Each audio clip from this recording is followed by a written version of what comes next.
انبیاء اما بعد فاعوذ باللہ السمیع العلیم من الشیطان الرجیم من ہمزہ ونفخہ ونفثہ بسم اللہ الرحمن الرحیم۔ سیرت النبی صلی اللہ علیہ وسلم۔ آج آپ صلی اللہ علیہ وسلم کی حیات مبارکہ کے حوالے سے آخری لیکچر ہے، اس کی تکمیل ہوئی، اللہ تعالیٰ اسے ہم سے قبول کر لے۔ نیت کیا تھی؟ ایک تو تبلیغ، دوسرا اپنے نبی صلی اللہ علیہ وسلم کی حیات مبارکہ کا علم، اور تیسرا یہ کہ اگر ہمیں علم حاصل ہو جائے پھر ہم اس پر عمل کریں اور اللہ تعالیٰ اسے ہم سے قبول کر لے۔ رسول اللہ صلی اللہ علیہ وسلم آخری نبی ہیں، یہ ہمارا عقیدہ ہے۔ آپ ہی کی اطاعت اور اتباع کے اندر ساری فلاح ہے، اور جو آپ سے دور ہے، آپ کی اطاعت سے دور ہے، آپ پر ایمان لانے سے دور ہے، اس کا اسلام سے، ایمان سے اور فلاح اور کامیابی سے کوئی تعلق نہیں ہے۔ اب جس کو ہدایت ملے گی قیامت تک، وہ تمام انبیاء کو، اللہ کی تمام بھیجی ہوئی کتابوں کو اللہ کی طرف سے بھیجا ہوا سمجھے اور رسول اللہ صلی اللہ علیہ وسلم پر ایمان رکھے، اور پھر اس کی فلاح اور کامیابی ہو۔ نبی کریم صلی اللہ علیہ وسلم سید البشر ہیں، انسانوں میں سب سے افضل ہیں، نہ کوئی آپ جیسا تھا، نہ کوئی آپ جیسا ہے، نہ کوئی آپ جیسا ہو سکتا ہے۔ آپ انسانی جسم کے اندر اللہ کی طرف سے بھیجے گئے، اور آپ کی وجہ سے انسان اشرف المخلوقات ہے، مگر نہ دیگر انسانوں میں کوئی ایسی خصوصیت نہیں ہے کہ وہ تمام مخلوقات میں بہتر ہو سکیں۔ یہ ایک شرف ہے انسانیت کا۔ آپ ہی کی طرف ہدایت ہے، اور آپ ہی کے دل پر قرآن کو اتارا گیا جو ہم تک پہنچا۔ چنانچہ ہم نے کل تذکرہ کیا تھا کہ نبی کریم صلی اللہ علیہ وسلم پیر کے دن 12 ربیع الاول 11 ہجری کو 63 سال کی عمر میں اپنے رفیق اعلیٰ سے جا ملے۔ آپ صلی اللہ علیہ وسلم کے بعد سب سے پہلے آپ کے خاندان میں سے فاطمہ رضی اللہ عنہا تقریباً 6 ماہ کے عرصے کے بعد، وفات کے بعد آپ کے پاس پہنچ گئیں۔ آپ حجرہ عائشہ میں فوت ہوئے اور وہیں پر آپ کو دفن کیا گیا۔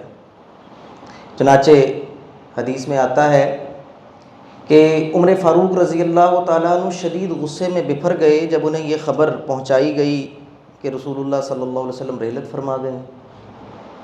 کہتے ہیں کہ عمر فاروق رضی اللہ تعالیٰ عنہ نے تلوار سونت لی اور غصے میں کہا کہ جس نے یہ الفاظ کہے میں اس کی گردن اتار دوں گا۔ چنانچہ آپ بکھرے ہوئے تھے اور شدید غصے میں تھے، اور کہنے لگے کہ آپ تو موسیٰ علیہ السلام کی طرح اپنے رب سے ملاقات کے لیے گئے ہیں، چنانچہ اتنی ہی راتیں گزریں گی اور آپ واپس آ جائیں گے۔ اب کسی کی کیا ضرورت ہوگی کوئی عمر فاروق رضی اللہ تعالیٰ عنہ کو روکے؟ پھر غم کی کیفیت۔ کہتے ہیں کہ پھر سیدنا صدیق اکبر رضی اللہ تعالیٰ عنہ آپ اپنے گھر سے سواری پر سوار ہو کر آئے۔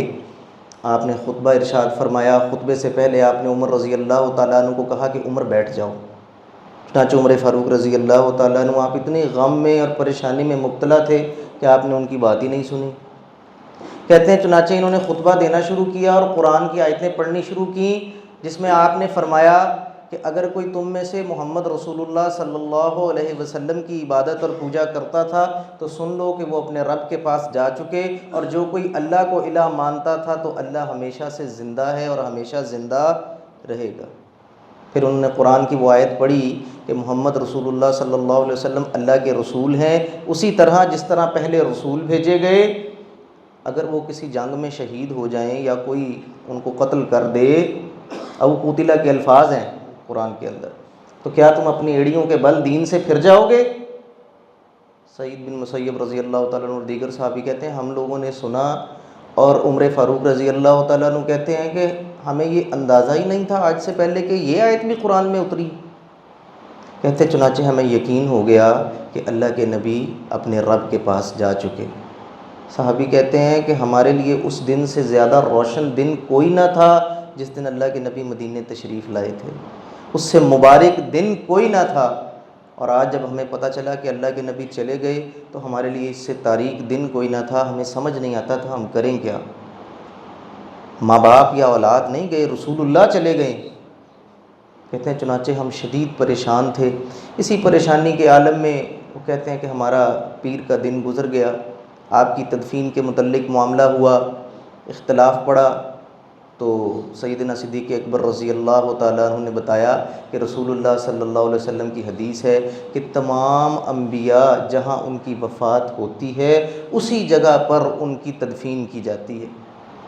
چنانچہ کہتے ہیں کہ نبی صلی اللہ علیہ وسلم جس چارپائی پہ لیٹے ہوئے تھے اسی کے اوپر جو ہے اس جگہ پر ہی آپ کی ابو طلحہ رضی اللہ تعالیٰ عنہ نے غالباً آپ کی قبر مبارک کھودی، علی رضی اللہ تعالیٰ عنہ نے، عباس بن عبد المطلب رضی اللہ تعالیٰ عنہ نے اور عباس رضی اللہ تعالیٰ عنہ کے دو بیٹوں نے آپ کے ایک آزاد کردہ غلام کے ساتھ مل کے رسول اللہ صلی اللہ علیہ وسلم کو غسل دیا منگل کے دن۔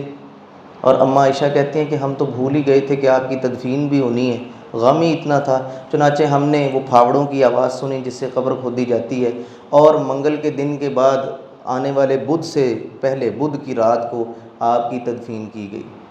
آپ کے جنازے کے متعلق معاملات یہ تھے کہ اب ظاہر ہے ہم پہلے بھی تذکرہ کر چکے ہیں کہ آپ امام الانبیاء ہیں، امام کائنات ہیں، آپ پر کوئی امام نہیں آ سکتا۔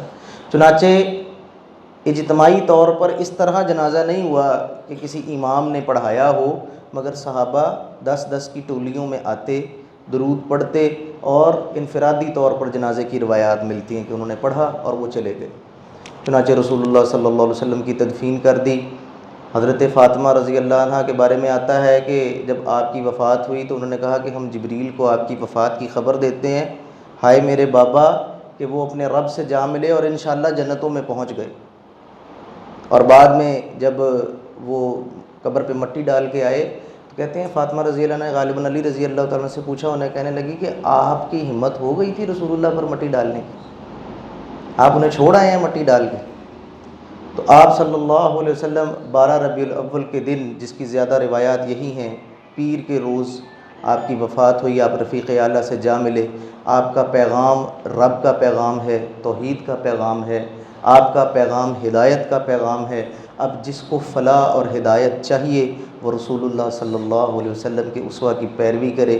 اللہ تعالیٰ اس تمام معاملے کو ہم سے قبول فرما لے، ہم سے راضی ہو جائے اور ہم سے کبھی ناراض نہ ہو، ہمارا خاتمہ علی الایمان فرمائے۔ اقول قولی ھذا استغفر اللہ لی ولکم ولسائر المؤمنین والمؤمنات۔